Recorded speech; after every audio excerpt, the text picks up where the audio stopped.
Welcome to another episode of The Blank Canvas, a project brought to you by Plinko Solutions, focused on bridging accessibility around AI for the non-technical. So today, starting off the week strong, let me just bring down the funky jazz house vibes. It's the actual title of that playlist. Maddening. So today, I just kind of want to take the next little bit. Typically how these work is I set a 50-minute timer using a good old Pomodoro. But today, I'm going to switch that a little bit. We're going to focus on the next 5 minutes. So the next 5 minutes, I'm going to really map out a few things we're going to talk about today. So the first of these is around curation versus, I don't know why this is in blue. Doesn't matter though. Curation versus creation. I just want to talk a little bit about that.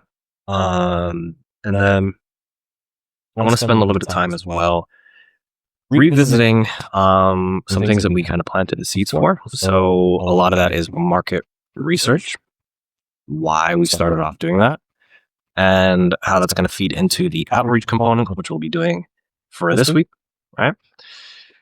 And then I also wanted to talk about a large mission behind what I do here, which is really showcasing tools that are working for people. So that's a large part, again, driving affiliate revenue, as well as empowering people to actually use these things, because there's an ocean of opportunity, an ocean of solutions out there. My biggest thing is how can we actually make use of that? So for this week, I really wanted to focus on community components, specifically on, I did a little bit last week where I talked about school communities and where this whole AI and automation thing even comes from. I also was really excited to release the first of many, it's kind of an exclusive episode around AI and automation with the champ Julian Reeves, the founder of Learn AI Agents, the Reddit thread, Reddit community rather. It's booming. This guy, it's an absolutely incredible line. So I'm really excited for that piece. Yeah. So with 3 minutes on the clock, let's knock off the curation versus creation vision. So for pretty much what I do here with the YouTube side of things is I really focus on the 80-20 on the quality of production. I really focus on substance. However, I understand that packaging can only take you so far. I need to upgrade the thumbnails. So that's one component. Building in live, I'm really documenting kind of these things and how I'm improving them going forward. Thumbnails, the sound bites, right?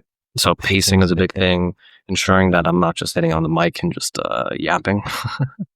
Part of building in live as well, building public rather, is tapping on some shoulders of people that are doing some incredible things and showcasing more of it. Because one of the caveats in a novel space like this with AI is a lot of cool things happen, and then like 5 people are aware of it, maybe like 8. So that's a big piece. And when it comes to curation, right, it's being able to capture that and package it in a really tangible way.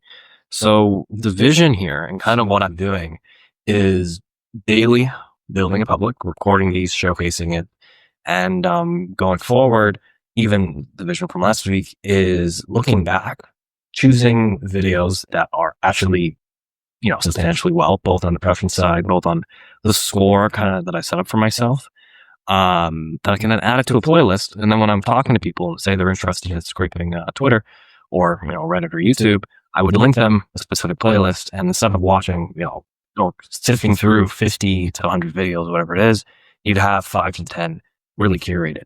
So for part of the outreach piece too, and I'll show you guys this with this, thankfully, great new equipment, webcam, so I can showcase this madness, which you guys cannot see right now because quality of the camera and the laptop just won't pick it up smoothly. I don't know why I took that up thinking I could put it down without a problem. Anyways, outlining pillars / playlist.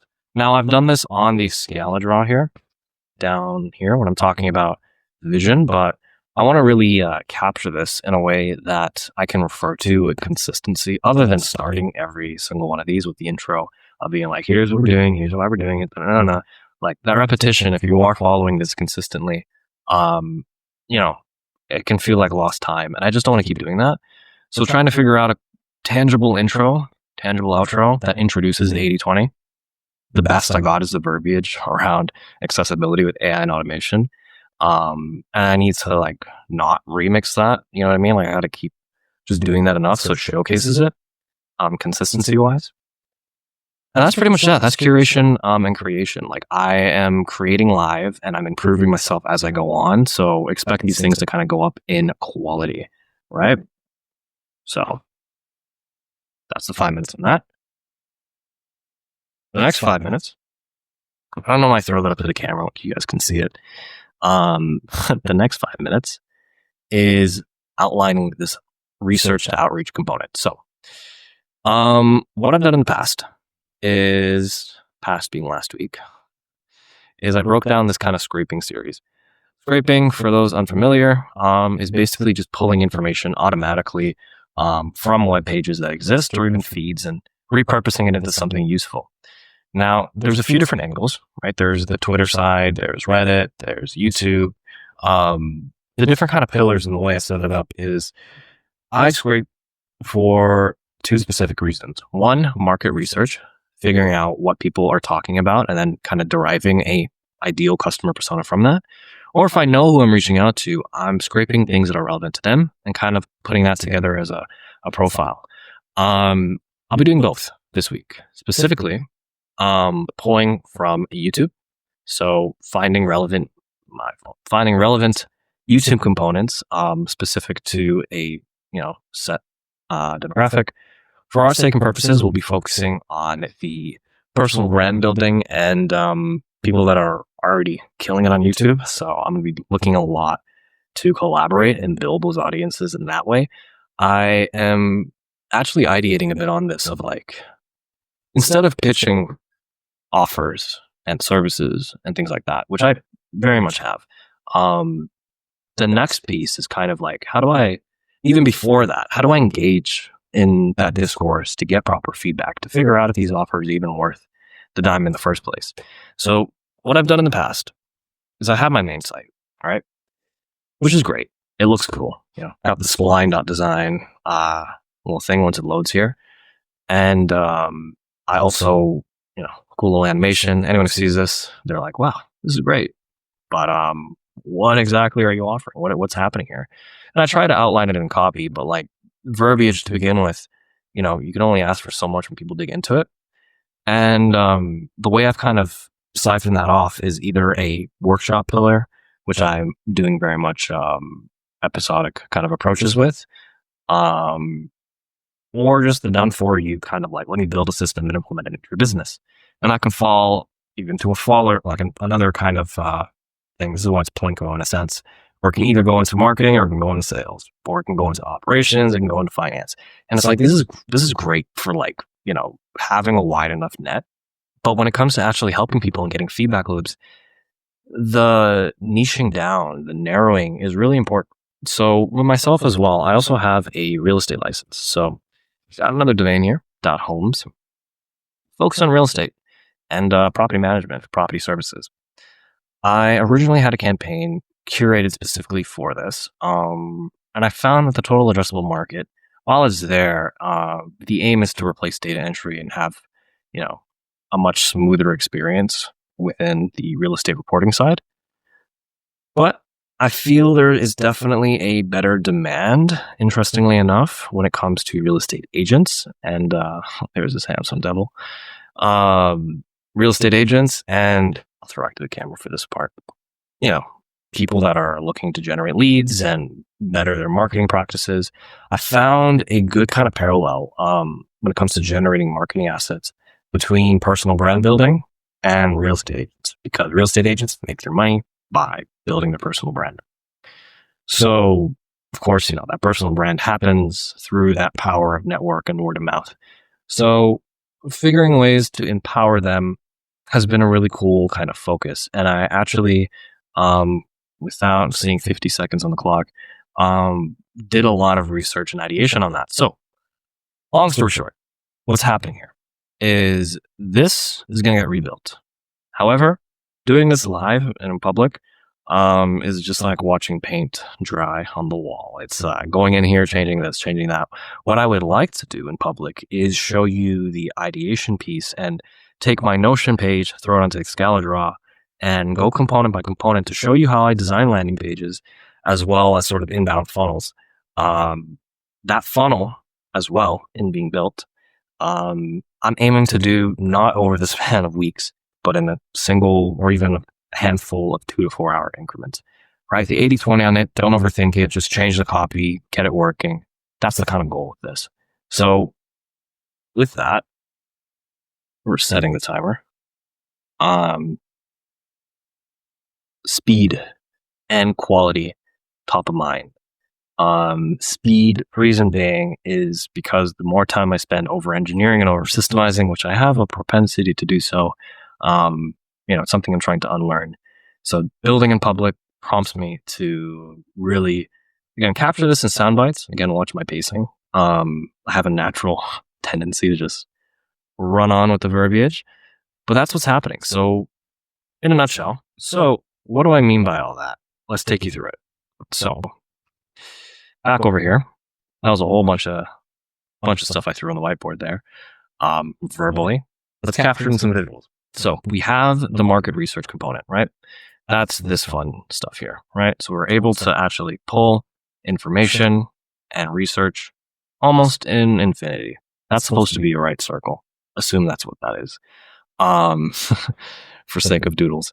That market research then informs how I'm going to draft copy. Now, what that means is looking at what personal brand builders are doing and how that translates for real estate agents. All right. So how real estate agents capture their own messages and their own branding and how they spread information, right, in their own voice and their own tonality, and how can we actually make use of that with marketing automation. So all of this copy, I don't want to say all, I want to say 50-50. We'll do it like this. Line here. First half of this landing page will be focused on the marketing automations. And then the second half is focused on sales infrastructure, which is more lead gen, lead enrichment stuff. This doesn't work without this. That's why it's kind of an entry offer of sorts.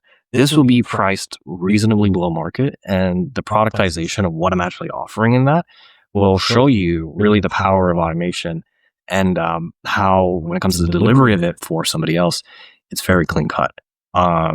This means ad repurposing, marketing asset generation, which actually is really this product just used in this context, which is actually interesting. The sales infrastructure, funny enough, will be this piece. So you can kind of see how this all comes together.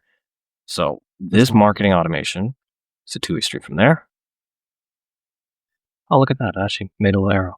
And then this part will help the sales infrastructure. Now, keep in mind, email campaigns also combined with, let's go here, plus social media, because there's a lot that happens there and there's a lot you can kind of repurpose. So this here will be just so I have words behind it, scraping plus market research, which is what I spoke about last week. And again, much more, iterations on that. This will be a landing page / funnels, right? Funnels being people sign up for something. We then send them a welcome. We then show them more demos, keep that engagement going alongside it. And then this part is really just the nurturing, so nurturing plus conversion, and then reporting on that too. So reporting, I have a few different approaches for that, which I think is going to be really cool because I have a lot of novel ones too that I haven't put into play, and I'm excited to kind of test that live. So this is what I mean whenever I speak about the outreach that I'm doing. Of course, this is happening alongside daily demos, which I will not be recording fully. I did a little bit last week, and I found that because I'm doing it every day and these things kind of land, they land where they do. Thankfully, funny enough, by doing that, I got 3 more booked qualified meetings for this week. I'm doing that. So there's a high ROI on it, but I find novelty wise, because like once you watch the first few, you're like, okay, kind of get it. And also like there's always improvements and better ways of doing it. This part is the sauce. This part is really what does it. The daily demos helps keep the revenue in the bottom line and ensures that I can keep recording and paying the bills. But this component will then, once this engine is in full motion, the return on investment will become quite visible. And I'm really excited to build this live. So yeah, that's pretty much what I'll be covering going into the coming week. Another component that I wanted to showcase is, part of that marketing automation component is still bringing in this project with the turning, a notebook into a database that a language model can work with. Basically giving people a plug and play language model to reproduce marketing assets. And then by doing that, I'm able to then funnel, actual leads and sales towards them. And that way it follows this funnel or this flywheel, if you will, of attracting, engaging, and delighting. So really excited to bring that into reality this week. Stay tuned. We'll catch you in the next one.